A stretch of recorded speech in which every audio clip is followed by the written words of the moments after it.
podcast where two longtime friends and sometimes a guest talk about their favorite games from the perspective of an average player. My name is Andrew Kimball. And I'm Dylan Wren, and we are your friendly neighborhood gamers.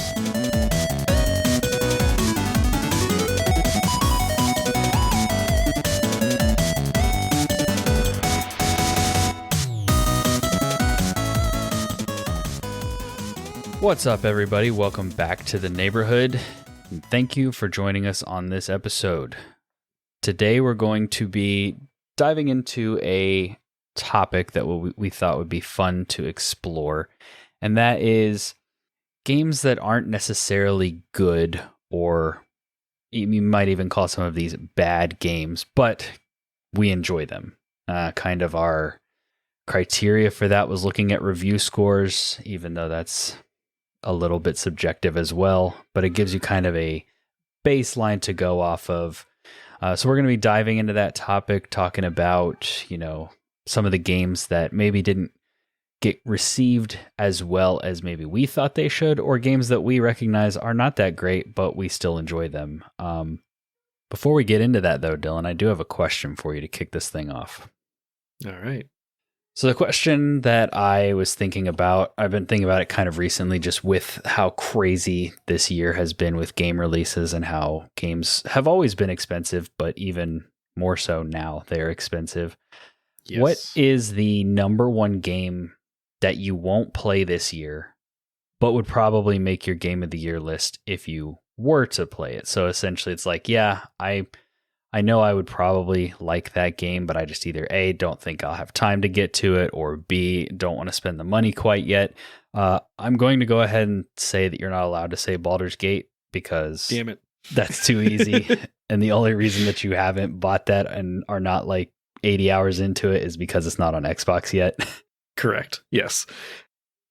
Yeah, because that was going to be my answer. And then I was going to be like, but in the real sense, it's a tough choice because, like, on the one hand, I feel like Armored Core is up there because it's definitely a game that I don't know that I'm going to vibe with, but it is FromSoft, which means that there's a good chance it would show up on my Game of the Year list, but I'm probably not going to pick it up until it goes on sale. I don't really see myself playing that game this year. On the other hand, I feel like this maybe falls into the Baldur's Gate category, but Spider-Man 2. Yeah. Like, I don't have a PlayStation 5, so I'm not going to be playing Spider-Man 2. But it definitely would be up there it would be on my Game of the Year list, I'm pretty sure, if I played it this year. Because, like, if we're just going by games I played personally this year, I think Spider-Man 1's on there, So. Right.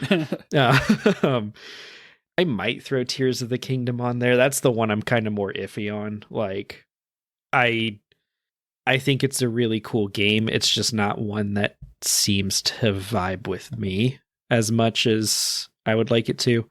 And so that one, I don't know. I don't know if that would end up on my Game of the Year list, even if I did play it, because I would have to sit down and look and see, like, well, what else is on this list? Because I know Liza P is on there. I know Alan Wake is probably going to be on there. I know, well, now I'm blanking on other games that I've played, but, I feel like I've played enough other things this year for the first time that I don't know that Tears of the Kingdom would get on there, because I don't know if I'm going to put Breath of the Wild on there, honestly. So, a game came out this year?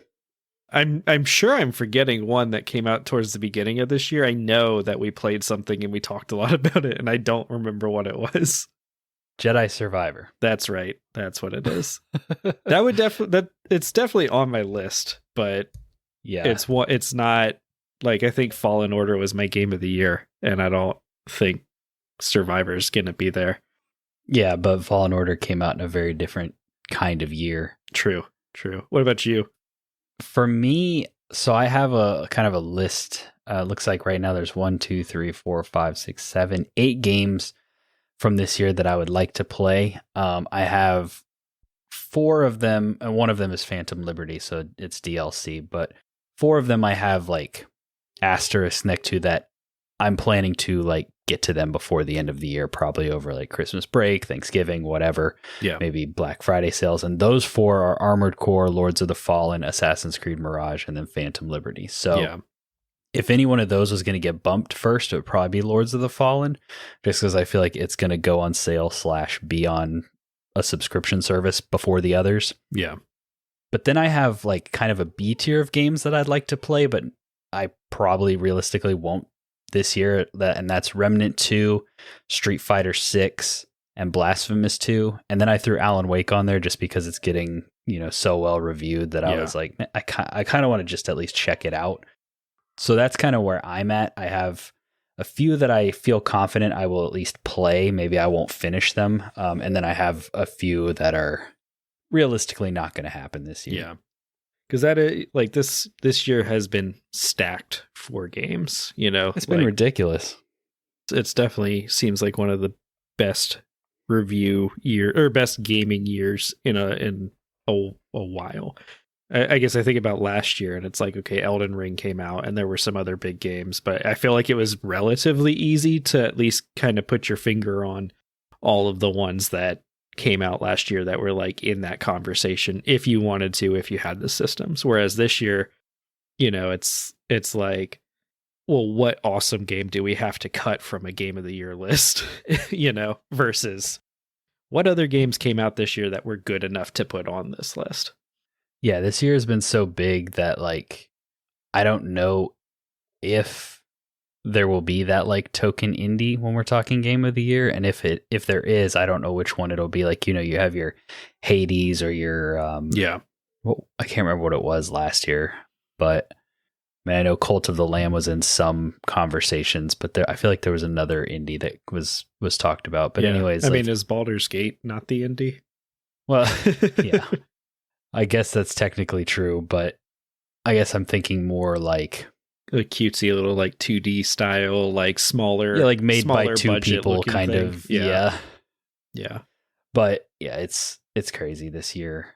It's going to be one that kind of goes down in history with, those big years that get talked about. And I think it's going to be really fun game of the year conversations this year. I think we're going to do it a little bit differently on the podcast. I'll talk about that a little bit later in housekeeping, but because it's such a big year, I think that the conversations around making those lists, because you talked about having Spider-Man 1 and will Breath of the Wild make it and stuff. And because usually we have a lot of those games that are from other years that we've played. And this year, I feel like we could almost do separate lists for that because it's just been so stacked. So we'll talk about that a little bit more as we get closer to it. But for now, you ready to get into this topic? I am. I think this will be an interesting conversation.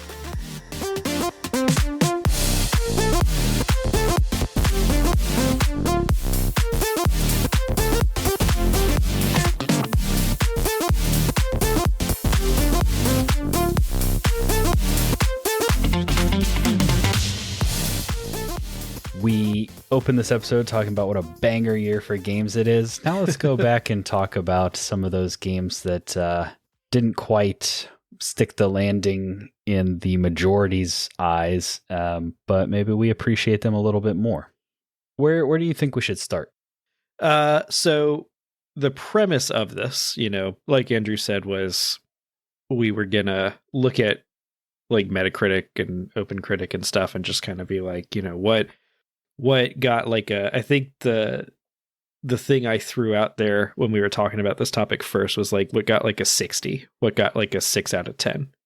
That is actually a game that we enjoy. Looking through it, most things seem to get at least a 7.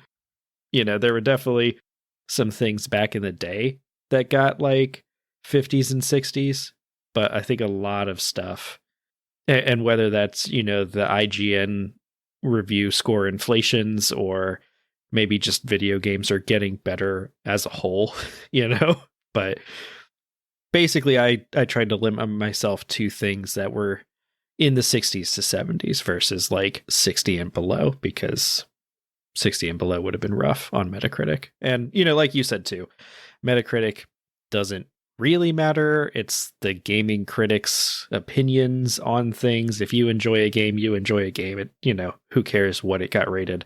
by a bunch of critics. And that's kind of sort of the premise behind our show, is like we're just average people who like video games. And so sometimes we don't buy into the critical darling. Sometimes we enjoy games that the critical crowd is like, this is okay. I think kind of an interesting place maybe to start this conversation that, we each have lists, so we're going to probably go through our games that we put on our lists, but I noticed something on my list that I didn't put there. Yep. And I think it kind of encapsulates childhood games. You wrote on my list, I don't see a single Sonic game on this list. Correct. I looked at that and I was like, where are they? They're all bad. They're not all bad. I know. The three Sonic fans are going to be so upset. There are some that are like good. Sonic's such an interesting, because a lot of people really like the classic 2D Sonic games. And for me, that's never really been my vibe, because I grew up playing like Sonic Adventure and Sonic Adventure 2, which, objectively are not great games. Even for the time, they were like not amazing, but because that's kind of what I was into, the 3D has always been more my thing. I played probably like half of Sonic Frontiers last year and, just kind of fell off of it. And like, it was a fine game, but I do think it brings up an interesting point. We played a lot of games as kids that probably fell into that. This is objectively not great, but we really dig it. Like I saw in your list, you have the King Arthur movie tie-in game. Yeah. And I remember that looking like the coolest thing in the world, but not being allowed to buy it because it was teen and I was too young or something. I don't remember why I couldn't get it. Maybe it was only on Xbox and I didn't have an Xbox. I don't remember what the reason was, but I just remember seeing like commercials and the cover and thinking, man, that looks like the coolest game of all time. And it's like, it was probably just a basic hack and slash cash grab game. That is exactly what it was. Because that was the other thing I noticed as I was putting my list together, is I was like, man, like a lot of these games that were kind of mediocre were like movie tie-ins or like licensed property games. And there are not as many of those now. And the ones that there are tend to be better. Yeah. There's definitely an era of like cash grab video games that we grew up in, like the 007 games. There were so many Lord of the Rings games of varying like levels of quality, Star Wars games. Yeah. I mean, all sorts of stuff that probably all lived in that 60 to 70 range. Yeah. And that's, it's one of those things too, where it's like, oh man, like I was playing for hours, like 007 Nightfire or whatever. And it's like, I can look back at it now and be like, yeah, it probably wasn't a very good game. And like critically, it was, according to Metacritic, it was a C. It would have received a grade of a C. Exactly. And so it's like, but I enjoyed it. I had a lot of fun with it as a child, And so maybe I was less critical. Maybe I just hadn't experienced I think Nightfire might have been one of the like first-person shooters that I personally owned. And so it's like, I didn't really know any better because I didn't have Halo. I didn't have, I guess too, it's back then, first-person shooters were still kind of newish. Well, especially on console, like I was playing a ton of Medal of Honor back then, which I thought was like the coolest thing in the world. So yeah. Yeah. So kind of, I guess, getting into our lists proper, what's the first game that you want to talk about here?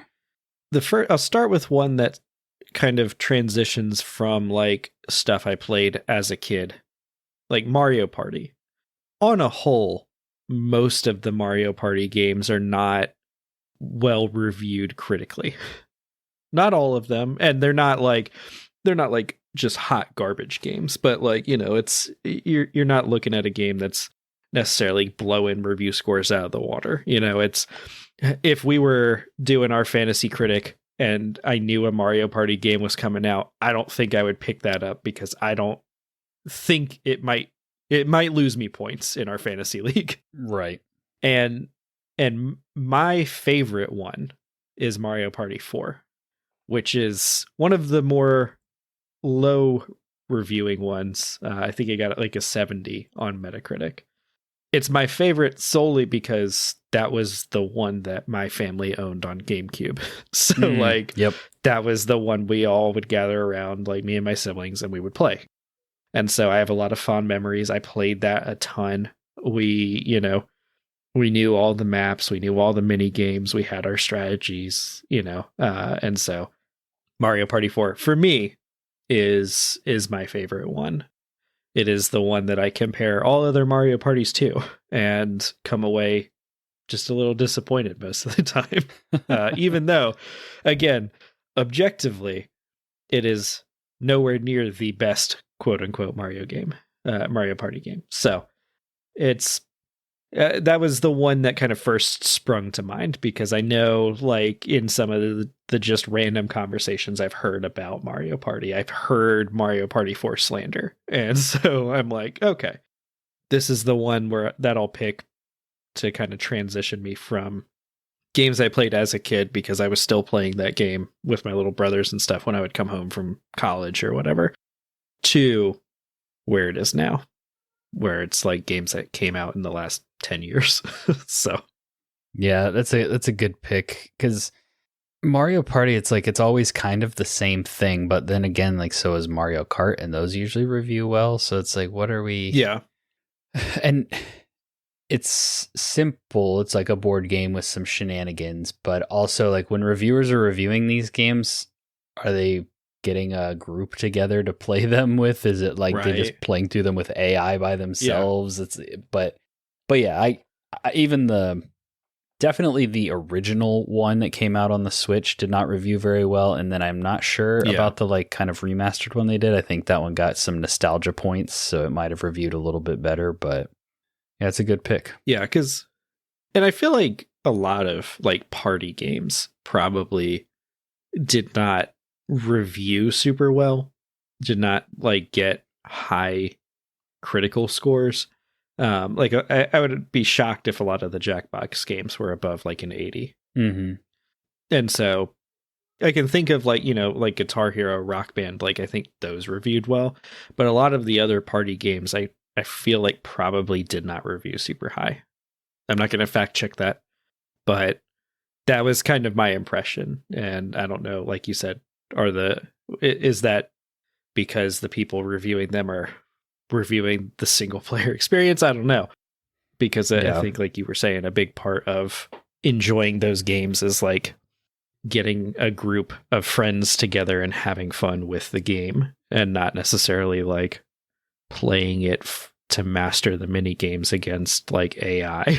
So yeah, it's a tricky one, because like objectively as a reviewer, you're supposed to look at, the game and what it offers and the quality and all that. And so I get how you could review that, but like when we play Mario Party, it's, hey, you guys want to have Mario Party on while we're also just kind of BSing and having a couple beers and laughing and making jokes and talking about how ridiculous Donkey Kong's voice sounds in this one. It's like very rarely is it actually the focus of the evening. It's just something that we're kind of doing while we're hanging out. So it's like it serves its purpose, but as a reviewer, I think you got to be a little more strict than that, I guess. Yeah. So that was my first one. What about you? What's one that comes to your mind? Well, you mentioned Guitar Hero, which got me thinking about rhythm games. And so a game that, if you stretch your imagination a little bit, could kind of fall in that category, is Rise, Son of Rome. And I say that because the combat was essentially match the colored button and hit it on the prompt. It was like basically a bunch of QTEs that looked really cool. But yeah, I thought the setting for the game, obviously, I thought that for what it was fun. And I also think they did a good job, and maybe this also got dinged at the time because that was back in the era where people were like, oh, this game is short. Don't waste your money. You're not getting your money's worth. But I thought it didn't overstay its welcome for like how simple it was. Yeah. So you're able to kind of get in, have a fun, like action-packed cinematic experience, because the game still holds up like graphically. That was the whole selling point of it, was like, look how impressive the Xbox One is that we have this game on it. I enjoyed it, and I went back and replayed it it hasn't been super recently, but like a few years after it came out, and I thought it still was a pretty fun time. So that's one that I looked up. I think it's sitting in the 60s for its reviews, and I was like, yeah, I had a good time with that game. Yeah. And I think that's a good, point that you bring up is like, is this a game where it's like dinged for the length back because, like there's been sort of like that ebb and flow in the industry of like, are the critics looking for like this big expansive experience, or are they looking for something that's like succinct, doesn't overstay its welcome, somewhere in between? And I'm not saying that Rise, is a good game that just got overlooked necessarily. I can't speak to that, but it is one of those things where it's like, how is kind of the general culture of the games that are coming out at the time being used to kind of compare this? Because I mean, I remember it looking like a very cool game. I think I own it because it was either given away for free at some point as Games with Gold, or it's on like Game Pass or something. It's definitely on Game Pass now. It's Xbox, like, yeah, it was their exclusive or whatever. I think it was first party. I can't remember who developed it. Yeah. Is this the one where they were also kind of like using it to show off the Kinect, where you like using voice commands or something? You did yell at the game. I remember that. Okay. Yeah. Right. I'm pretty sure it's been patched out because, people can't use a Kinect anymore. Yeah. Yeah, I forgot about that. So I could see that dinging it a little bit. Just a tad. But yeah, it's because that never worked correctly, I don't think. But it is, like you said, it's essentially like kind of a more narrative type of cutscene-y game. And it makes you wonder sometimes. It's like, okay, why did Rise not do well when the Telltale games, are mostly pretty good? I'm not comparing Rise's story to like The Wolf Among Us or something like that, because I don't think they compare, but it is interesting to kind of see like those are two games that hit a lot of the same sort of vibe, but did not find the same level of a success. It's also interesting. I looked up Rise to see who made it, and it was CRITIC, Xbox Game Studios, and Deep Silver. Interesting. Deep Silver has a very checkered past. Yes. They put out some really good games and also some garbage. But when I looked it up, just did a quick Google search, like just the Google information that popped up was like 95% liked this video game. And then Steam being like one of the first results, it has a 9 out of 10 on Steam. So it's like, I think people came around on it, or like it's one of those, the users enjoyed it, but the critics were kind of harsh on it things. Yeah. So yeah, because that's, like that was something that as I was making this list, a lot of the things that I initially thought I'd be putting on the list didn't show up. Dark Souls 2, I was like, I thought people hated that game. I thought it was a bad game that I just really liked. No, it's the highest rated of the series critically. It's just, and especially now we live in a time of like review bombing things just because you don't like something about it. Like people review bombed Red Dead Redemption 2, people review bombed Last of Us Part 2, So it's hard to tell sometimes with those user scores too. Like, is this real or is this just kind of like a meme?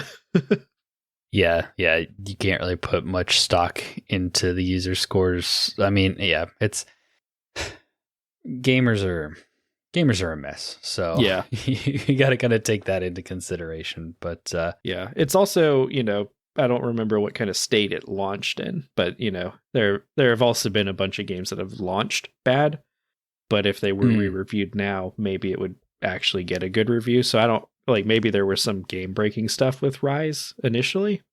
No, thinking back, like coming back to me, I really do think the length dinged it quite a bit. Yeah. People are like, you're paying $60 for this, this game, and all you get is like 5 to 7 hours of gameplay, And that was also when they jumped to 60, or was it 60 on the 360 as well?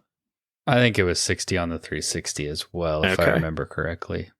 I was wondering if maybe that was kind of like one of the, it was $50 on the 360, and then Xbox One, it started being 60, and people were like, how dare they charge $60 for this game? Right. I would pay $10 less and be happy about it, but $60, no. Um, What do you have next on your list? next on my list, I've got kind of a collection of games. The Dark Pictures anthology games. I figured we'd be talking about these on this episode. Yeah, a little bit kind of like maybe the Quarry, although the Quarry I think did review critically very well. But all of the Dark Pictures games, which, you know, again are kind of sort of like a Telltale game, but like a horror movie instead. Right. And so just as a whole, most of them have not reviewed super well. To me, I find that personally charming about them because I am a fan of cheesy, kind of like crummy B movie, like C movie horror stuff, you know, like that's, you know, like I have a good time with that. I think it's kind of like fun. And so these games are that, essentially. And so they have been getting better for the most part, like with each release. I think the most recent one was not, I think it was the first time it had like gone down a point or two. Right. From the, I think a lot of that was for scale. technical stuff. It launched really rough. Yeah. But like they've been scoring between like 69 and 72 basically. And you know, like slowly getting better, but you know, it's like it's a fun little like 10-hour experience where you're doing a lot of QTEs, you're doing a lot of just kind of like wandering around while exposition is happening. And then there's, you know, like a spooky jump scare scene. And it's interesting to like, I don't know. I've played through 3 of them. 2 of them? 2 of them. And the Quarry. I'm adding the Quarry into this in my mind, but it's not a part of this. Yeah, and you've played part of House of Ashes? Yeah, so I've played completely through Man of Medan and Little Hope, and I played both of those with friends of the show, Delaney and Aubrey. And then House of Ashes, we started one week while we were also playing the Quarry, which didn't do it any favors when you compare the two of those. Yeah. But like it's a lot of fun, you know, like it's kind of, it's one of those games that, now granted, I don't think I've ever bought those games full price. I think I've always bought them on sale. I don't think full price is 60 or 70. I think full price is like 40 anyway. So, you know, I think it's a more budget experience anyway. It doesn't have a ton of replay value. And it's, to me, it's kind of like the cheesy movie that you would go see in theaters. And you kind of know what you're getting into. You're not going in, like, I would go see the Resident Evil movies in theaters. I knew what I was signing up for, you know? Like, I knew I was not walking into a 10 out of 10 blockbuster that I'm going to, you know, remember for the rest of my life and that's going to win an Academy Award. I knew I was walking into a fun time for an hour and a half, and that's all I wanted. That's kind of how I view these games. You know, I'm not saying they're great games, but I do love them. And I personally think they're worth checking out, especially, I guess this episode is going to come out in November, so it's too late for you to have a fun, spooky Halloween thing. But, you know, they're a fun one to play in like in October or something, or just if you're in the mood for a little bit of like a jump scare time. Yeah, the scariest part of those games is when the writers try to have these people talk in like hip lingo. It's just, it's terrifying. Yeah. I knew you were either going to say something about like them just seeming like caricatures, or the fact that Ashley Tisdale did not look like Ashley Tisdale. Yeah, that's also pretty terrifying. Yeah. Those games, those are fun with friends. Not something I would play by myself, but yeah, it's a good choice. For my next one, I think I'm going to go with Mafia 3. Okay. So Mafia 3, I think I looked it up to see the reviews. You know, it's in that like 60, 70 range. And a lot of that was because it came out in a time similar, I think, to all the Mafia games kind of did this, but I think 3 people were starting to get tired of it. It didn't need to be open world, but it was open world. Now, the open world is really cool. It was like a recreation of New Orleans, like back in the day. A lot of jazz. You could go out into the swamps. I mean, it was, and as somebody that's like been to New Orleans multiple times, it was cool to see it recreated in this game. But yeah, what you were doing was mostly either just driving to your mission, and then the missions were either sneak around and kind of take people out with your silenced pistol, or just go in and just like gun everybody down, which I thought was fun. The gameplay loop was satisfying. It was a decent feeling third-person shooter. It felt a lot better than like a Grand Theft Auto, when it comes to gunplay and stuff. And then the story was just really cool. The characters were great. It was a story of revenge and like taking down the Mafia as opposed to like working your way up in it like the first 2 games had been. And I had a blast with it. It was one of those games where I just kind of found that zen point where doing these kind of repetitive missions was just hitting the spot when I played it. Yeah. And I can see, it's also one of those situations where I can see the criticism, and it's like, yeah, I agree with that. The missions are repetitive.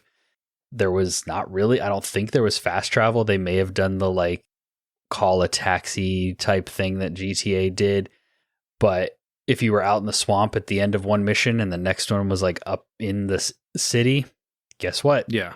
You're driving up into the city to go do that mission. And so that was kind of annoying. Yeah. But I think that the wrapping of everything kind of around that basic gameplay elevated the experience to a point where I recommend it. I think people should try it that haven't, but I can also see why, if you're not vibing with that gameplay loop, it could get old pretty fast. Yeah, because it's one that I've been slowly kind of working my way through as well, I've been enjoying the story a ton. Like I think it's a very cool story, and like you said, as somebody who's from around New Orleans and has been to New Orleans a ton, it's kind of cool to see a game. Like so many games are set in like New York or LA or those kind of things. It's cool to see a game that's set in a place that we can like go pretty easily. Right.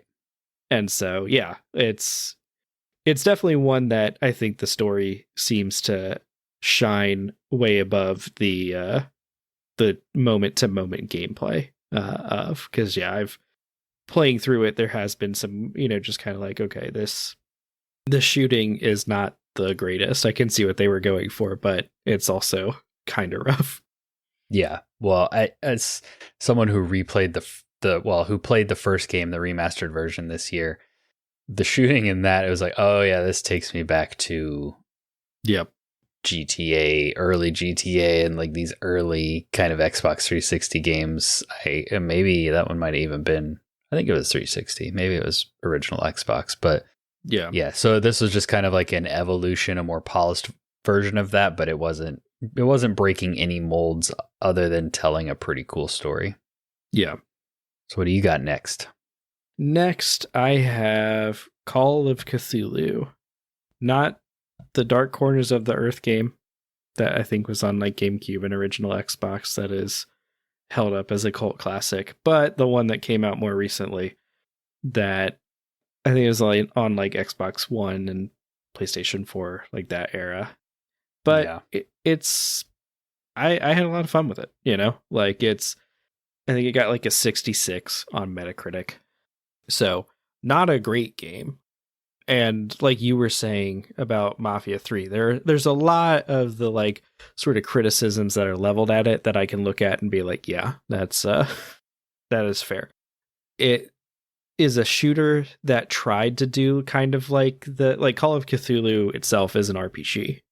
Like the game, like I think it's kind of sort of based on the like tabletop RPG. And so like it's a shooter that does like, oh, you're going to put like stat points into stuff. But then a lot of times those stat points don't really seem to matter all that much. And there's a lot of things that are like kind of rolls of the dice.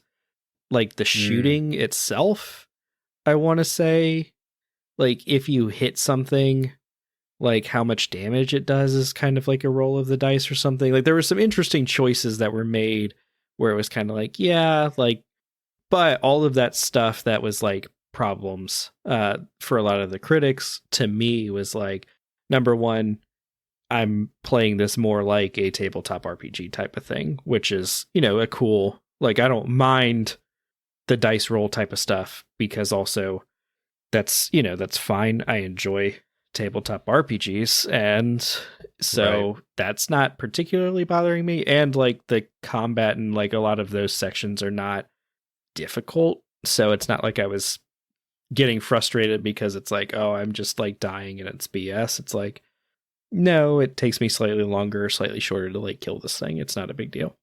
But I had a lot of fun just kind of like, I'm a fan of sort of like the Lovecraftian horror stuff. That's what I was going to ask you, is how much did the like setting elevate this for you?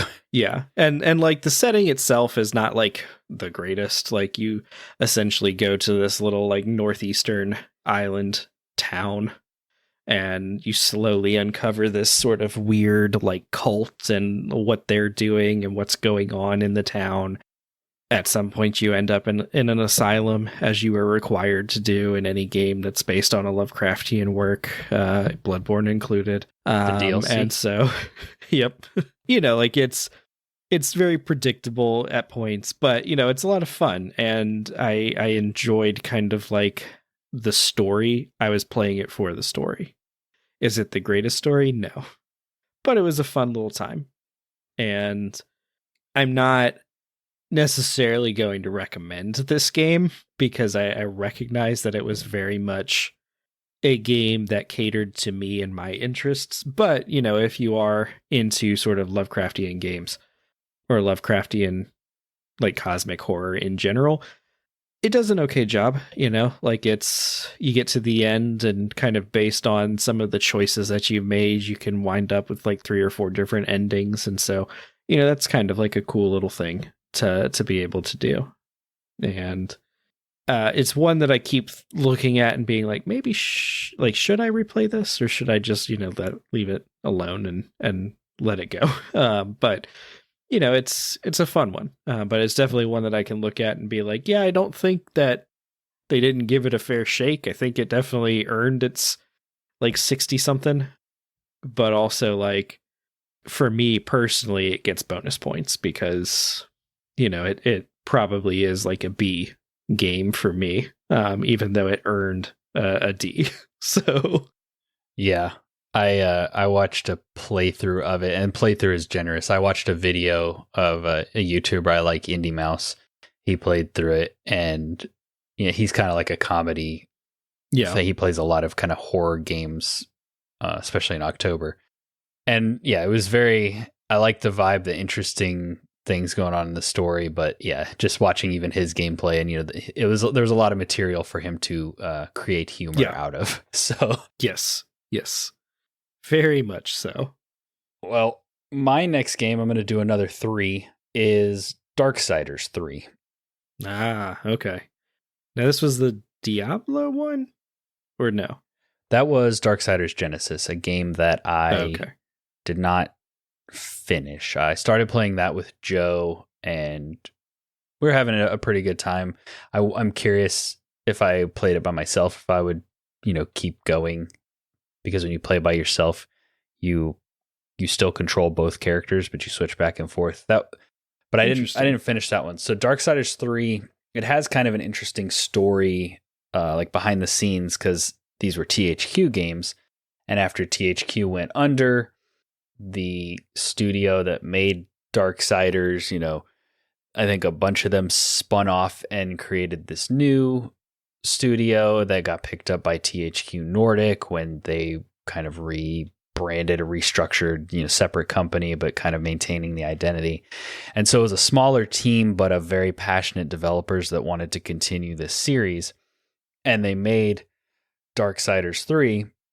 So whereas Darksiders 1 was a really kind of cool action, slightly Zelda-y thing, and then Darksiders 2 is like a way bigger like world to explore and like really leaned into the Zelda puzzles and stuff. Darksiders 3 was a smaller experience that just, for budgetary reasons and stuff, that leaned a lot more into the kind of Souls side of things. You had like a perfect dodge, and I think you had a parry, and it was very action heavy, and it was a lot more just kind of combat focused and not as many puzzles. Yeah. And so a lot of fans of the series and reviewers kind of dinged it for those reasons. But me personally, I really enjoyed it. I liked as a super Darksiders nerd, I really liked what it did with the story, because the choice they made with the Darksiders games to not really ever actually progress the story from one and like just show you things from different angles. The ending of 3 felt like if they ever made another game, we were going to finally see what comes next. Yeah. Will that ever happen? I don't know. Yeah. Anything's possible.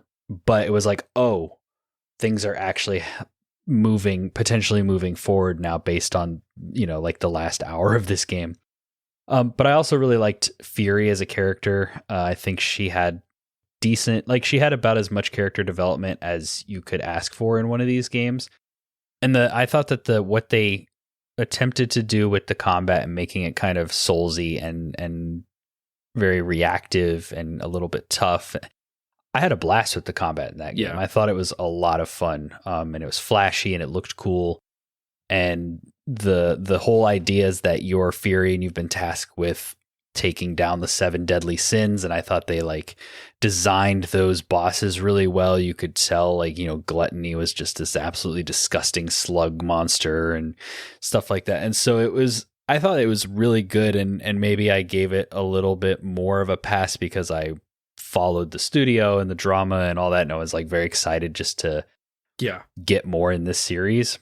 But I also think that it holds up. I wonder if people revisited it who are a little bit harsh on it initially, if they would have slightly different things to say now in kind of like retrospect. But yeah, I enjoyed that game. And the Darksiders series is just like a very cool series, like I think sometimes a game will get held up to like the other games that have come before it in its series and get some points taken off, even though it taken in a vacuum, it could be considered a better game. Because I know like Darksiders 1 and 2 were pretty well regarded.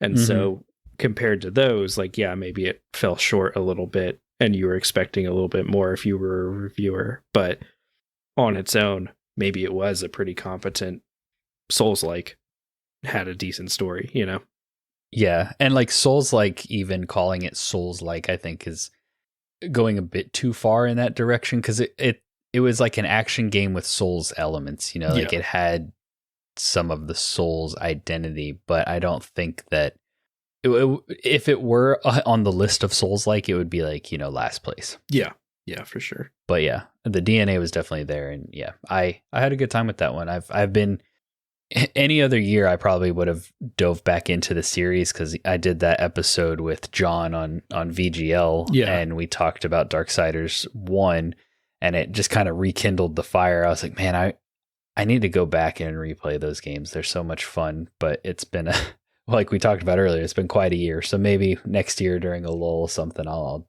pick them back up. What do you got next? Next on my list is another Lovecraftian inspired game, The Sinking City. So this game was made by like the studio that makes all of the like Sherlock Holmes games. I think it's like a Ukrainian studio or something like that. Interesting. And so they've got like, that is what they do, is they make detective games. And I know there are a lot of games out there that try to kind of do like a detective sort of thing. Like I know Alan Wake 2 is getting a lot of like praise because it feels kind of like a detective-y game a lot of times. I know, like in The Witcher or Batman, like you use detective vision or Witcher sense or whatever to try to like piece together clues or whatever. But this game, there's a lot of like these kind of games. It's a like, okay, I'm going up, I'm talking to people, I'm collecting clues and information, I'm, going around the environment and like looking for things that seem like they could point to something. And more like an LA noir. Yeah, exactly. Where it's and as you collect all of those things, then you go into, like in Sherlock Holmes, I think it's like the Mind Palace, and I forget what they call it in the Sinking City, but it's like you go into a thing where you're like piecing together the clues to come up with different conclusions. And so the Sinking City is, like, again, a Lovecraftian thing, so it takes place in some like on some island in the Northeast, as they all do. And you play a war veteran, as you always do, and you're, plagued by dark visions, as you always are. And so you go to this, and this one leans way more into like just the weirdness of a lot of those stories, because like you go in and like they've got this world has like people descended from like fish people, which is, a theme in some of Lovecraft's stories, or, like this, family here, they have some sort of other human DNA in their blood or something like that. Like they went on a, expedition to a far off land and came back the baby that had some extra not human DNA. They're like all these monsters and stuff, and so it's like, oh, okay, like this is leaning way heavier into the weirdness, and so like you progress through the game solving quote unquote cases to, slowly piece together what the story is that's going on. And so it's like, okay, first thing I need to do is, figure out what happened to this guy's son. And so you wander around the town and try to figure it out. It's also kind of cool because like they don't give you like a waypoint. They kind of are like, hey, you need to go to this, go to the library. It's on the corner of, this street and that street. And so you have to like kind of get your map out and look at all the streets and like put your own markers on there. And so that's kind of like a cool little gimmick, just because it's like, oh, okay, like it to me, it made me feel a little bit more immersed in sort of that world, because it's like, oh, okay, I'm actually kind of learning the map a little bit. The combat is not good. It's not great. But also, there are so many games that like throw combat in because they feel like they have to have it. And that's what I feel like this game is. For some reason, they felt like they had to have some shooting in it. And I'm like, you could have not, though. And I think it would have been a better game without it. But it's a pretty cool, I think it got a 71 on Metacritic. I like the story of the two Lovecraftian games. Like, this is definitely the one I would recommend. I like the story a lot. I think there were a lot of cool parts of it. And I feel like it fits the theme of a lot of like, if you're looking for a Lovecraftian thing, sort of the mystery and the unknown is kind of the theme of a lot of the stories. And so this nails that a lot better, I think, than Call of Cthulhu did. If you're interested in hearing more about it, we do have a YouTube review of this game where I talk about it a lot more in depth. And so maybe go check that out. But I really like this game. It's one that's on my list of games I want to like sit down and replay. I also am not going to lie and say I wasn't slightly influenced by the fact that I picked the like Ultimate Edition up from a GameStop for $1 new. And so wow. that helps a lot as well. I don't know why it was $1 in GameStop, but I saw it and I was like, I have $1 and change in my car doing it. So yeah, I get not much to lose there. Yeah, that's dang, even for GameStop, that's low. So I know there was some sort of thing where like the publisher of this game was doing some really shady stuff, and so they lost like publishing rights to it. So I think the copy that I got was like one that they basically just had to get off the shelves because they weren't like able to really sell it anymore. Huh. Well, worked out well for you then. Yes. But yeah, it's a fun game. Maybe check it out, especially if you like sort of mystery solving. What about you? What's a game on your list? So my next one, I'll probably won't park on it for too long because it's pretty recent. It's pretty fresh in everybody's minds. I do have a full deep dive episode on the podcast that I did with my sister Aubrey. And that is Gotham Knights, which just got the absolute crap kicked out of it by the industry last year. It was the punching bag. Yes. For whatever reason. Like, I mean, the game definitely didn't do anything remarkable. It had its issues. There was very obvious Avengers influence in there that they tried to scrub away but didn't have time or just couldn't get it out, and we're like, you know what, this is the best we can do. But for what it was, and I think it being co-op helped it a lot.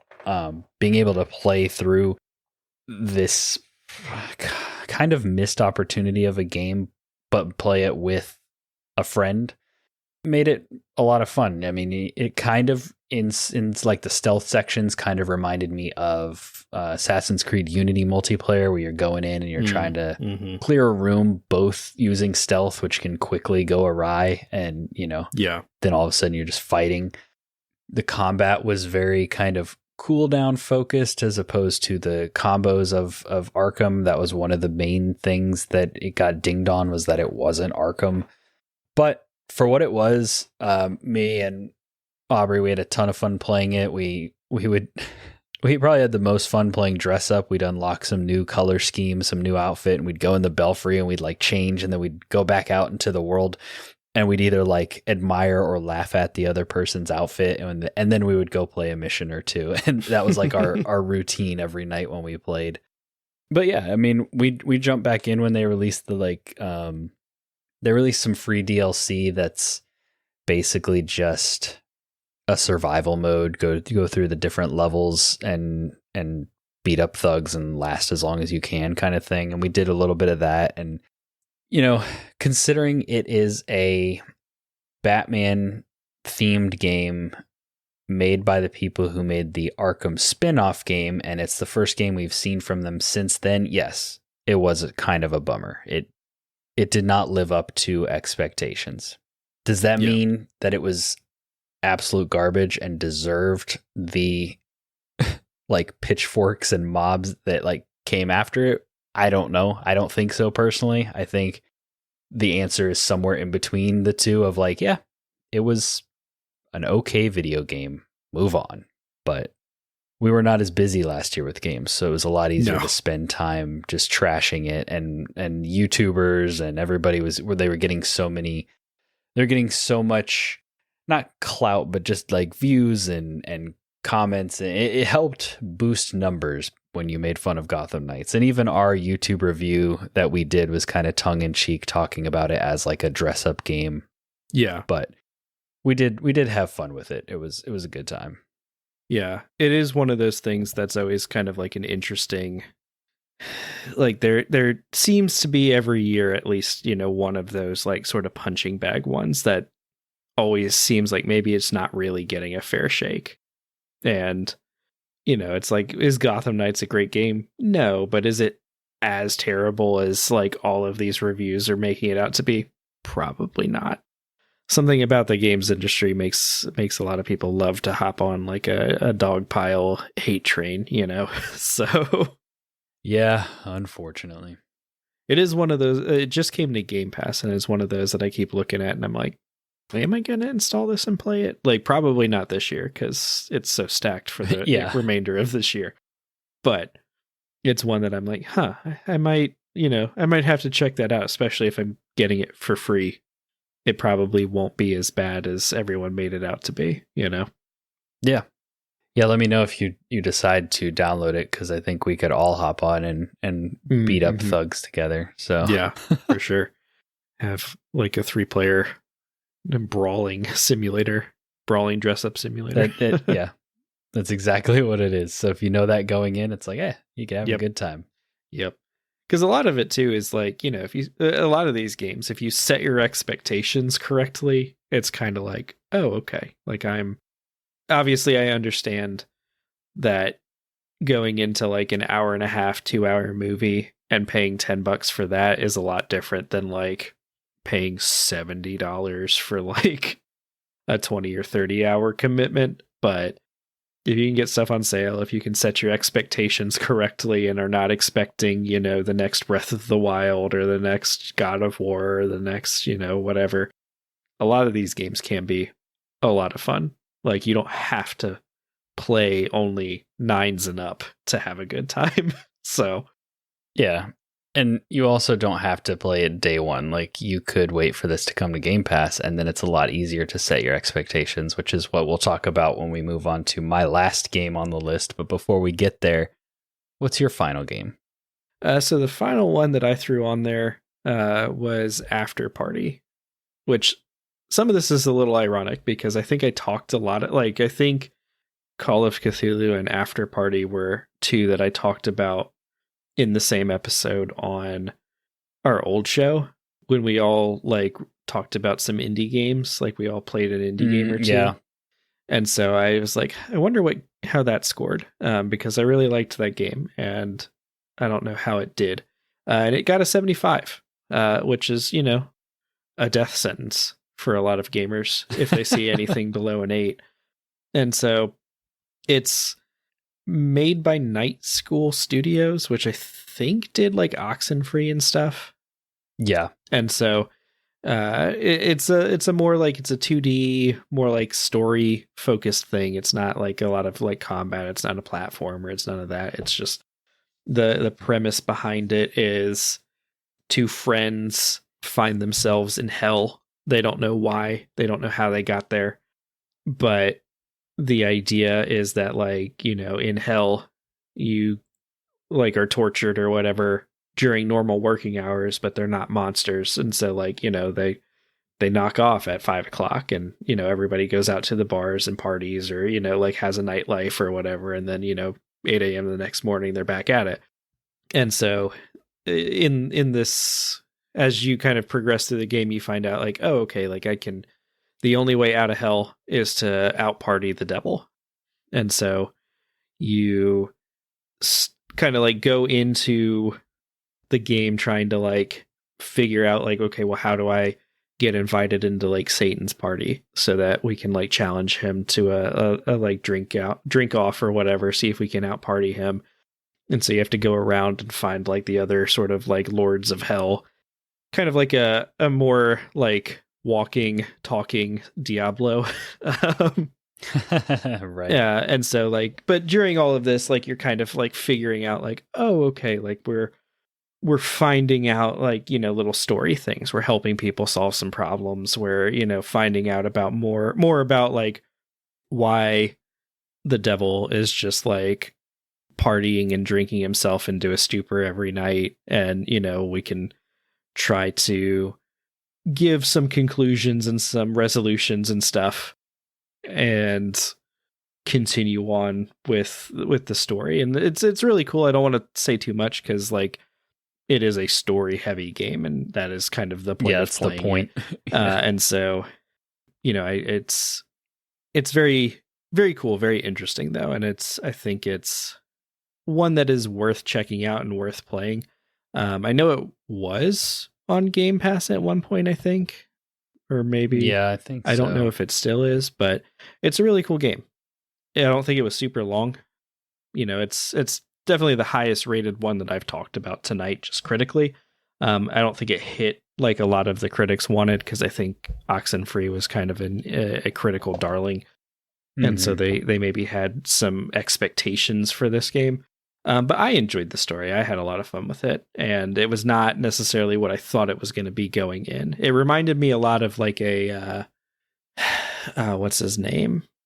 Who did Brutal Legend and did Psychonauts and did Tim Schafer, Double Fine.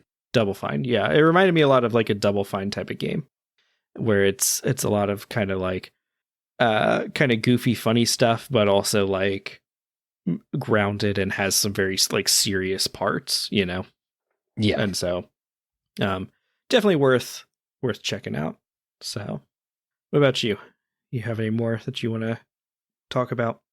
Yeah, we're going to wrap this one up with, you talked about expectations, and I paid $20 for this game, and I got it after some patches, and I had an absolute blast with it, and I think it was my game of the year for 2019. Yeah. And that is Days Gone. It's a game that I've referenced a lot on this show, on these shows, but we haven't ever done like a deep dive, because to do that, I'd have to find somebody else that loves Days Gone, which isn't impossible. Yeah. And then be like, okay, but now can we talk about it? Because have we played it since then? Are we gonna, there's just a lot of logistical things before we actually could do like a full episode, but it is one that I'd like to do at some point. It's on my list of games to play. Yeah, exactly. So I got to either get you to play it or find a guest or both. And so when that happens, I'll probably want to go back and replay it. And it's not the shortest game, which is one of the criticisms people had about it, was some of the pacing, which I do agree with. I think the story actually kind of picks up and goes places in like the back half, whereas it kind of meanders in the first half. But I think outside of the technical issues that it had, which were fair, even when I played it on PS4, and like I said, it was after some patches, but there was still some hitching and some things that happened here and there. But overall, my experience was good. I think this game ultimately suffered from Sony fanboys, and I know that I'm going to. But they are the most level-headed people.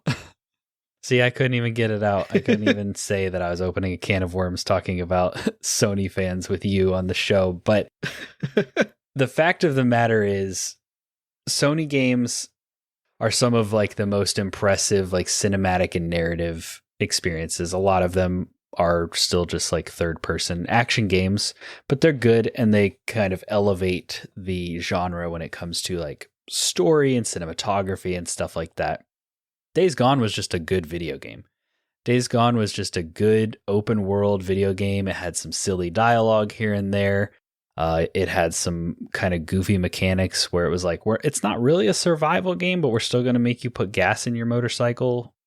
But it was just a really solid, just open world zombie game. And the stealth was very basic, but worked. The shooting, the third person action was fine. But then it had a really interesting world and story, and then it had a really interesting mechanic in the hordes. That another problem with the game is the hordes were so front and center in the promotional material, but they don't really play a huge role in the game until that back half, like I was talking about. So people are like, where are all the hordes?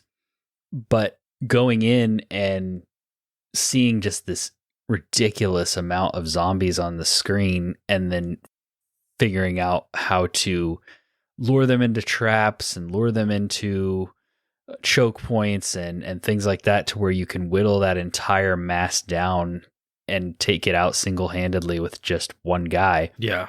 Was a really fun kind of take on the genre, and like a little bit more puzzly, because you have your Left 4 Deads and stuff where you're just killing ridiculous amounts of zombies. But this game took the zombies more seriously as a threat. It wasn't.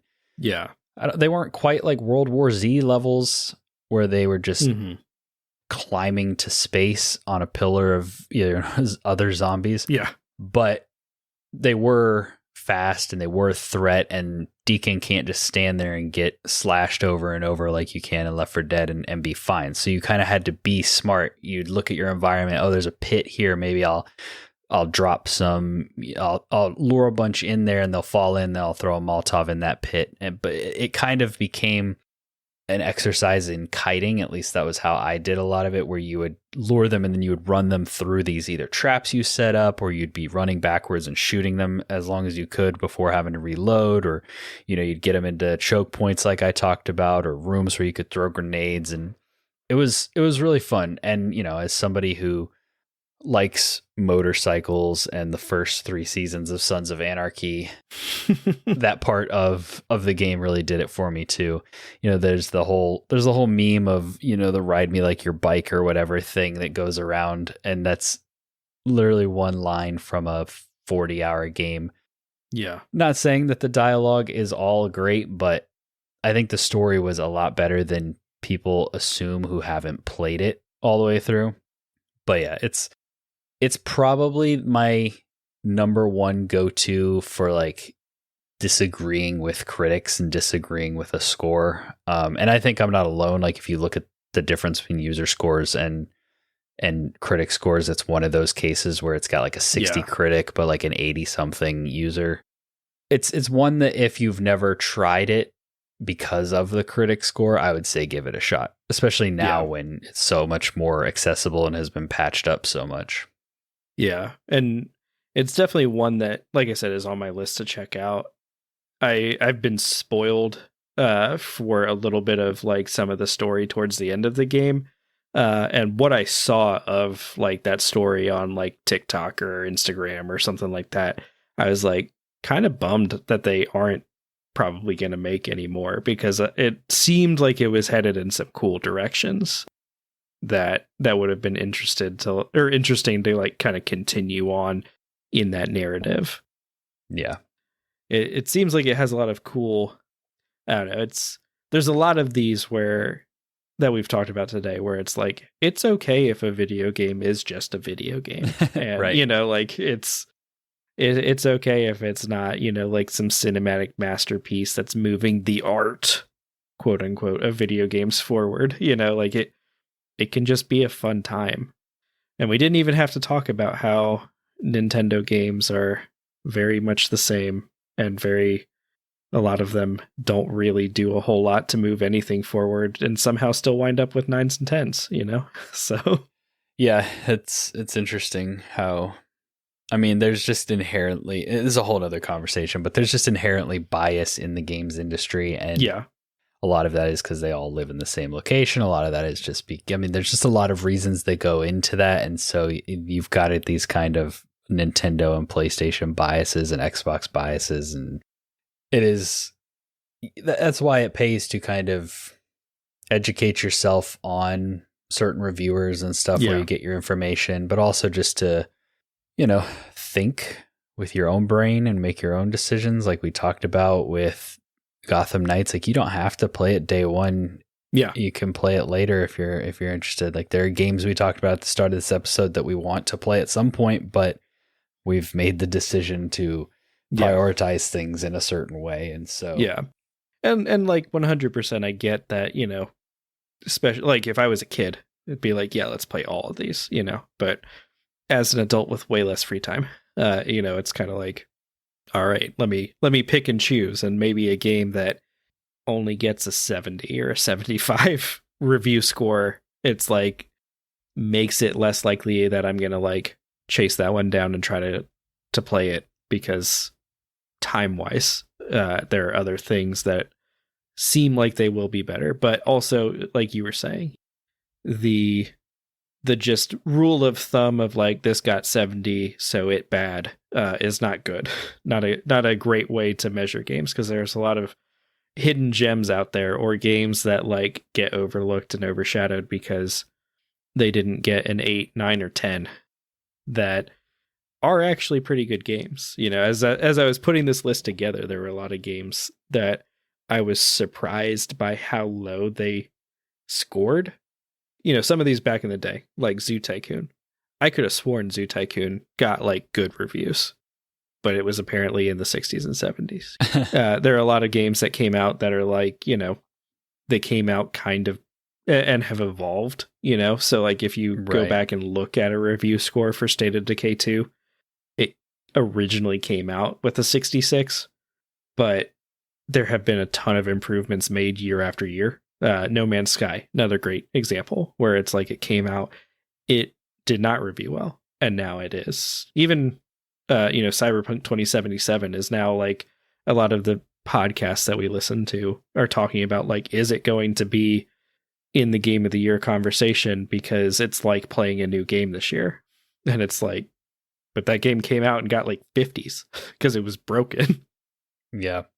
So like Andrew was saying, don't just look at review scores if you can help it, because you could be missing out on a lot of cool stuff.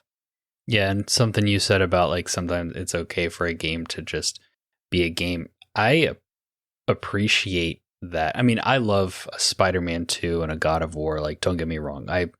Those games get S's from me. You know, I have a great time, and I appreciate the budget and the cinema, like just how expensive those games are. But I also find it refreshing to just play a Darksiders 3. Yeah. It's like, I know I'm going to solve a little puzzle. I'm going to go into this room. I'm going to fight these guys, and they're either going to get the better of me or I'm going to come out victorious. I'm going to get a little endorphin rush from that. And I'm going to move on and do it again.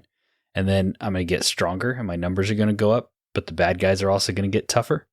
And I'm going to do that until I finally see the conclusion of this relatively simple story. And I'm going to see credits. I'm going to be like, you know what? I had a good time. Yeah. It wasn't trying to blow my mind necessarily. It wasn't trying to move the needle or whatever. Like, obviously, I'm not saying that the developers are trying to just make basic crap and put it out. Like, they were still trying to make the best game that they could. Oh, yeah. It was immensely hard. Yeah. And it's just in a different kind of genre and a different kind of tier. And I appreciate that. I love like a good AA game. Yeah. And I think that conversations in video gaming, especially on the internet, can get so hyperbolic that you kind of miss a lot of this, you know? Yeah. Like probably a conversation for another day, but like, yeah, there's definitely a subset of people that are super into movies that like want to watch only Oscar quality movies. But also the conversation around movies has shifted so much to where it's like, okay, there is like sort of the critical audience and like the normal people audience who thinks like a good fun, like Five Nights at Freddy's just came out, and audiences apparently love it. It's made a killing. Critics hated it. And so there's like kind of that distinction between like, oh, this is like a good fun movie. It doesn't need to be Oscar bait. And I would like video game, and maybe they are for a lot of people, but I would like it if video games kind of got to that point too, where it's like we can have good, groundbreaking, artsy games that, are like up there with some of the best narratives ever told, but also like we can just have fun games. We can just have and that's okay, and we're not going to like crucify them or review bomb them or hop on the internet and just spew vitriol on like Twitter or Reddit or all of these other places. Like, we're not going to like bomb on the Steam page. Like, we're just going to be like, yeah, that's a fine game too.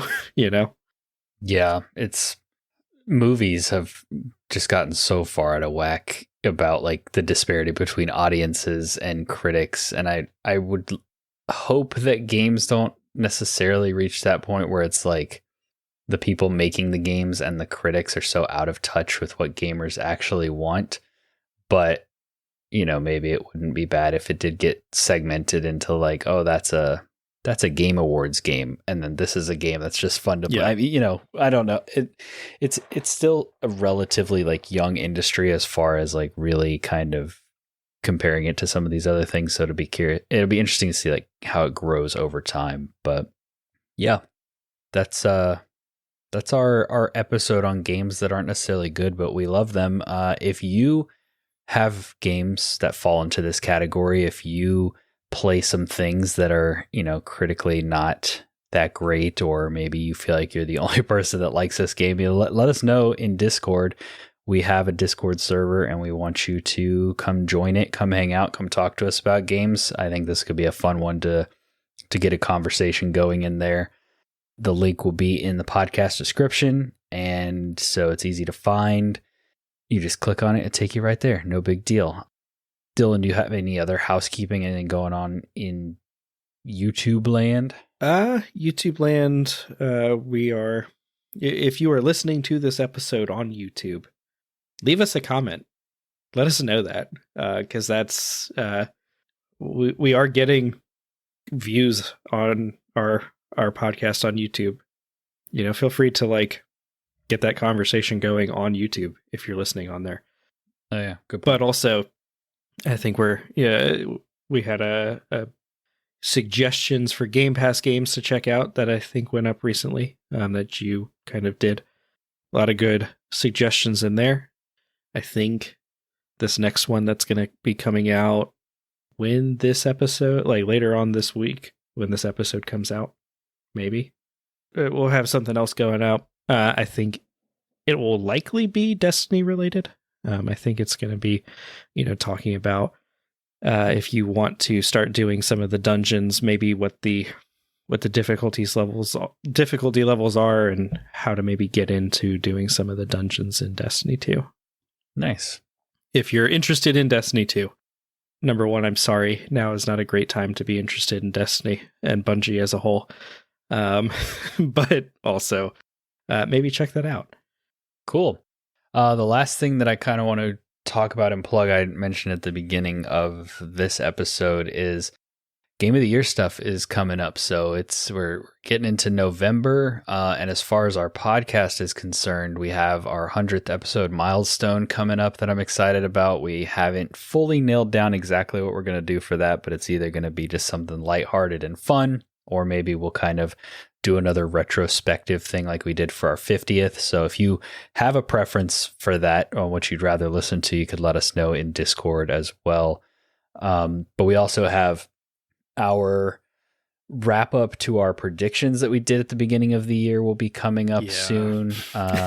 Where unfortunately, where somebody is going to get to pick a game for somebody else to play, and we'll do an episode on it next year.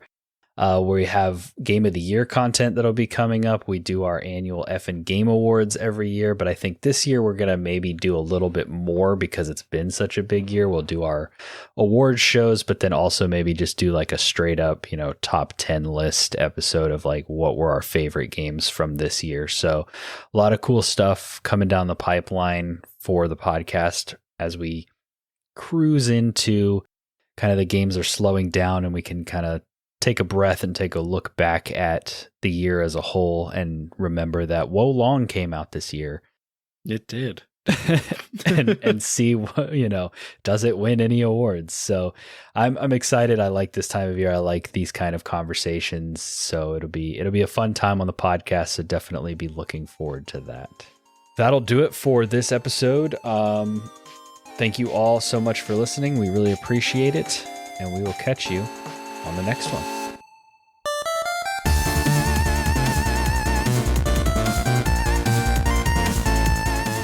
We hope you enjoyed listening to this episode of the Friendly Neighborhood Gamers podcast. If so, we would greatly appreciate your help in growing the show and the community by giving us a 5-star rating and review on Apple Podcasts, Spotify, and any other podcasting app that allows it.